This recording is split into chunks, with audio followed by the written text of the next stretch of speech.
Here with FATA after Mouse Sports managed to come back from, what was it, 2-8 or something? 7, I think. 2-7 to 7-8, and a tiebreak for the 10th and final position to advance to Key Arena. You're still laughing at the absurdity of it, right? I don't know, I thought we were out after the second day, like literally out. So then after a while I realized there's still a slim chance. So then when we started to change things up a bit, I tried to figure out some drafts that we could use against EG, which, I mean, if anyone saw the game, that was a massive throw. It kind of worked out, but then EG is just really good at playing Dota. So it's a bit crazy right now. We'll try to keep going, keep the dream alive. The dream is you're living. Almost dead. A few games very scary, but still alive. What's the mentality of the team right now? Is everyone just happy? Were you guys like? You guys are like probably like one loss on day 2 away from just killing each other and disbanding or something. I mean, day 2 was pretty bad.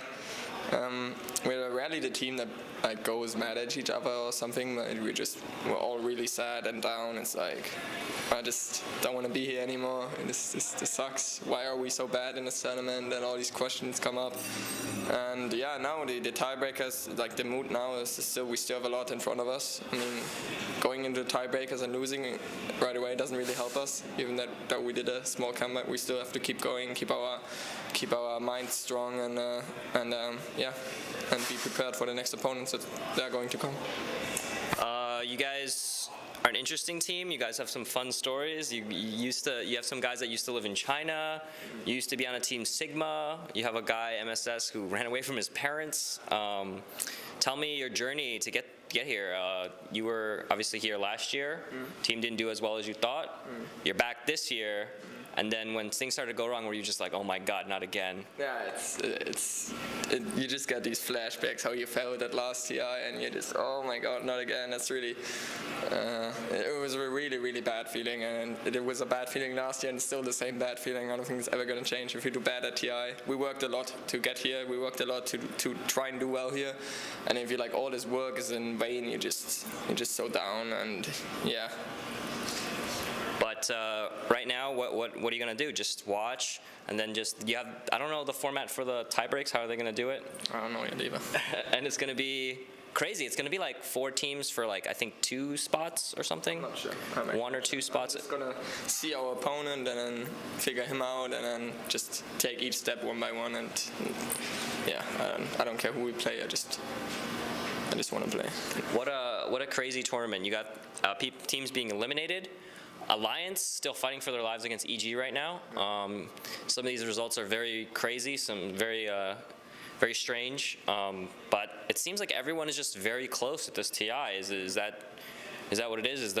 Is it swinging around now? Is everyone kind of figuring it out, or is it just all the teams are just close in level? I think obviously at TI, every team is really, really damn solid, and I think draft does a lot as well. I think without a solid draft, it doesn't matter how good you are, you're not going to win. So that goes hand in hand. If you have solid plays and a solid draft, you're going to do well. And then it comes to this, that's why I think also every team is so close to each other, because if you play against this team, they have a better draft, you lose. If you play against the next team, maybe they're even better and you have the better draft. They have the better players, but you have the better draft, and you just play your idea in a solid manner, then you can still easily win. And that's why it's just going 14-0. I don't think it's going to work anymore. There's just for a top team, there's so many picks to be aware of, and so many play styles that you play against that you just can't think of everything, and there will be occasions always where the enemy has a better draft, and that's when you can lose. So this 14-0 or whatever, or 15, here it would be 15-0. It would never happen. It's not possible. What do you well, let's move on a little bit. Maybe get your mind off of the qualifiers. You can't really change anything now. You guys did everything you could. What's it like? What have you guys been doing outside of the game? What are you like outside of the game? You played a little Smash Brothers with me. Yeah, I'm bad at it, but I enjoy that game for sure. What else do you do? I play guitar. You're a guitar player. Yeah. Are you good? Well, I would consider myself decent. Yeah. Do you think that the hand speed and Repetition carries over at all? I don't think so. No? I don't think so. I didn't notice it, at least, maybe. And what other interests do you have? Football, sports, some playing billiard or whatever with mates, pool billiards. Are you going to watch the World Cup final? Sure. If we don't have a match, I'm going to watch it, sure. Well, it's a pretty big deal. I imagine, do you play yourself? I used to a lot, but then Dota came. Do you have a lot of people following you here, like friends, family, that kind of stuff? Yeah, I mean, I told many people that I'm here, and they're probably following, yeah. Did they follow last year too, or? Not so much. This year because of the money? Probably. It's easy to, like, when you talk about Dota to an outsider, it's always hard for them to imagine something out of it, and they get easily connected to the money, as in, yeah, this is actually something that is worth doing in a way. So if I tell them, yeah, there's $5 million in the prize pool, or yeah, like for first place, they're obviously more interested. Like, as an outsider, it's obviously easy. And your experience throughout the qualifiers, you guys are known for these crazy comebacks. Down 0-2 to VP in the qualifiers, and then you make it here. VP doesn't even make the wildcard final. Do you think the best-of-1 format kind of hurt you? I think it did at the start, for sure. We were too slow to adapt to the meta. And each individual team, we didn't prepare too well for each team. And it kind of goes like, you play a team, they draft a certain style, maybe they win the first game, you have a best of 3, then you figure them out right away, and then you bounce back. That's often how it goes, but you can't do that here, and that's why you have to prepare beforehand, for sure. And certain teams are better at that, certain teams aren't. You guys seem to be the kind of team that can go down 0-2, come back 3-0. Probably a reason why you were able to come back from 2-2 to 2-7.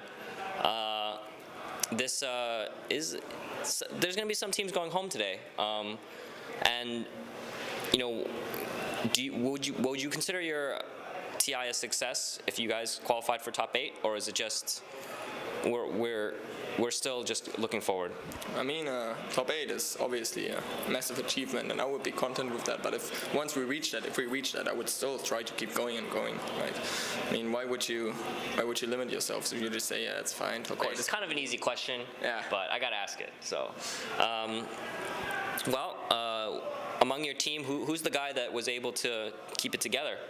Was that you, or someone else that just is like, guys, we still have a chance, just like keep fighting, not just, you know, tilt or whatever it is? I wouldn't say it's an individual person.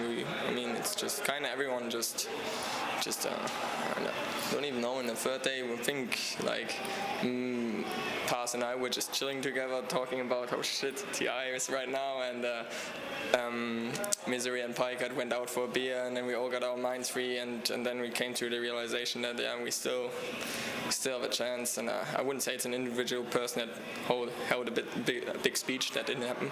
Just everyone just realized, yeah, man, just do it. And then we had this mindset that even if we go out now, we just want to kick out as many teams or make it hard for as many teams as possible. We don't want to give Team Liquid an easy shot at top 6. We want to make it hard. Yeah, you guys potentially cost them $400,000. Good.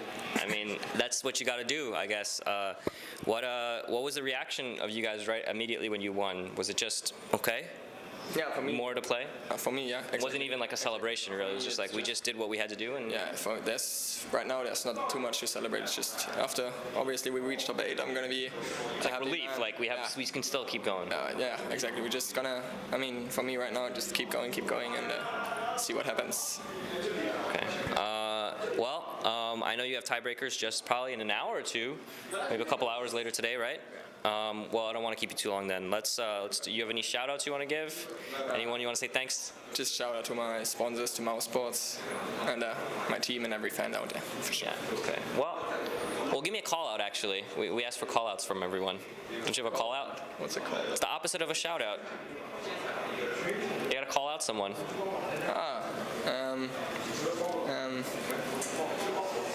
I'm bad on this on the spot. You can't think of anyone? Can't think of anyone on the spot, I think. I think PPD called you guys out during his interview. So I call out PPD. Yeah, PPD. Because you want to eliminate them? It's probably because, do you know the story? Maybe I can quickly. Go ahead. And it's this. we played against EG, and they picked Meepo every game, and they got crushed like 3-0. Then they didn't want to play. They left inside the game, and we banned like in the third game. I think we banned Meepo. What was it in a tournament? No, it was a random scrims. They wanted to train Meepo, and like the first 2 games went really bad with it. So in the third game, we just wanted to ban it to have some proper scrims against EG because they're a really good team. It's kind of thought behind it, and then they just left. Got new opponents. Oh, they didn't. They got Team Liquid as new opponents. So weird, yeah. Like, So you guys didn't want to play against Meepo. You banned it in the scrim, and they just. Yeah, they just left, and then we told Team Liquid to ban Meepo as well, just as jokes, so they leave as well. That was kind of. That's pretty funny, actually. Did they do it? And the EG left, and then You left. EG left, and it was like, I think that's where the PPD hate comes from, because they need to. He had this mind that we tell other people. Okay, I see. Yeah. That was probably it, right? Yeah. That's probably it. Yeah. Okay, that's a good story. I like that. It's a pretty good story. It's actually not. I mean, that's not that serious. Like whatever, you know. They're not using. It was just that, just messaging Boba as jokes, just ban Meepo, because they just left in a scrim. They left us without opponents. It's kind of bad mannered as well. I mean, they had their reasons, of course, but it's still. Okay. All right. Thank you for the interview. Thank you for that story, and I hope you guys make it out. Yeah. Thank you.